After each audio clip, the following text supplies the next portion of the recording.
All right, to get finished with our Giraffes Can't Dance artwork project, you're gonna be getting back your dancing giraffe.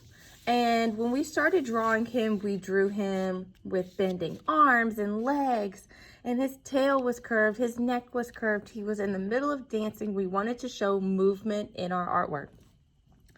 We also created a background for our artwork. We learned about value.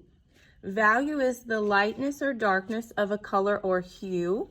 When you add white to a color, you get a tint. And we created different tints of blue. And then down at the bottom, we painted in green, and then we flipped our brush over and we added in all this texture at the bottom. So today we're going to be finishing our giraffe, and we're going to be outlining our giraffe with a brown marker. You could have a regular brown marker or a Sharpie. And we're going to trace all of our pencil lines with the Sharpie. And then we're going to be adding in all of the different spots on our giraffe. All those different brown spots. And we're going to do that right with our marker or our Sharpie. Now, the trickiest part is probably going to be cutting out our giraffe, because we have these tiny little sections and areas of our giraffe that we're going to be really working hard and cutting those out. While you're tracing, if you want to shade in the hoofs, you can do that as well. And then we have these random little sections, areas that have these kind of oval shapes. They're not a geometric shape per se. They could be any kind of shape. They could be circles, ovals, squiggly lines, whatever you can think of that you would see kind of on a real giraffe. Just like so. I'm going to put some on the arms, some on the neck, the body. Maybe some are smaller, maybe some are bigger. Then we're going to color our giraffe in yellow.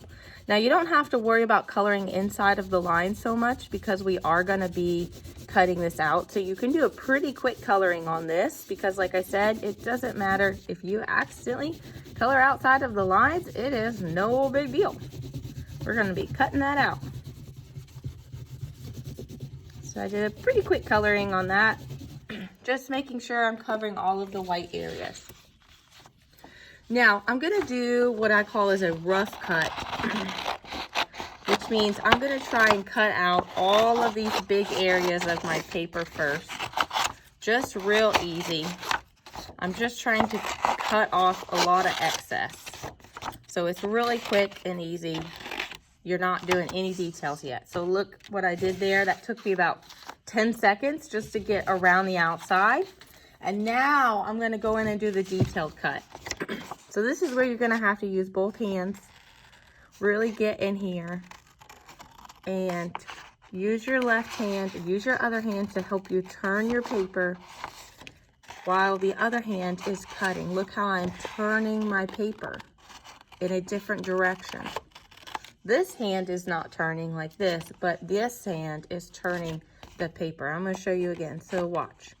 My right hand stays in the same spot, but my left hand is actually turning while my right hand is cutting. And that is the perfect way. Look, this curved line. Turn, turn, turn, turn.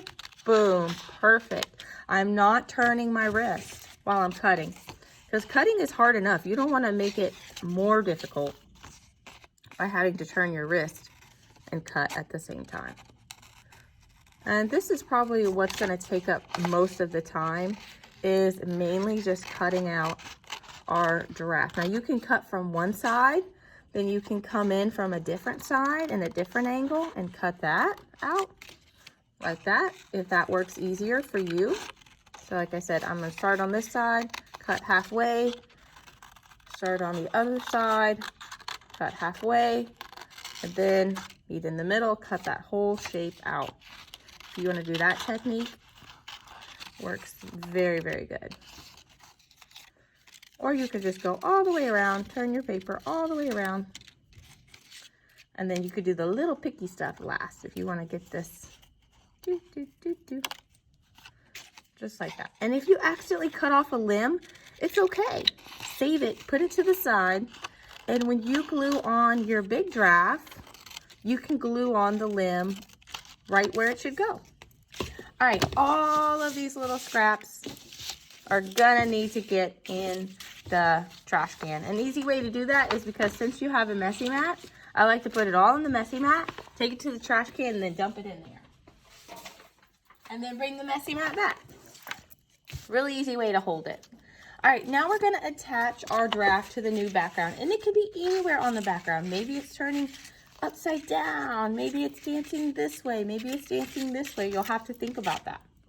Now we're gonna have a new glue bottle.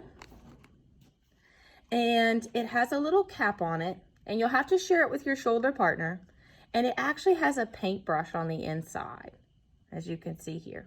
You can wipe the inside of the lip, and you're not gonna need much glue, just one little pass through in some of these areas. So I'm just adding glue to the back of my giraffe. I'm not adding it on the background, just adding it to the back of my giraffe. And if you want to do that on your messy mat instead first, and then grab your artwork, that's totally okay too. So adding it to the back of my giraffe, making sure to get it on the arms, on the legs, kind of like you're painting something, but it's just with glue. Then when you're done, you'll turn the cap, twist it all the way back on. You'll bring your background back over, and you'll place it, and you'll hold it down. Make sure you hold it down for at least 10 seconds. Awesome job. And if you're super, super fancy and you're super proud of your artwork, then you can take a Sharpie and write your name in the bottom right corner if you're super fancy. If you want to do that with that brown marker, you totally could. If you're super proud of it and you want it to go in the hallway, and you want people to see who did it, then you can write your name nice and neat in the bottom corner. Ta-da! And your messy mat and your artwork will go on the drying rack.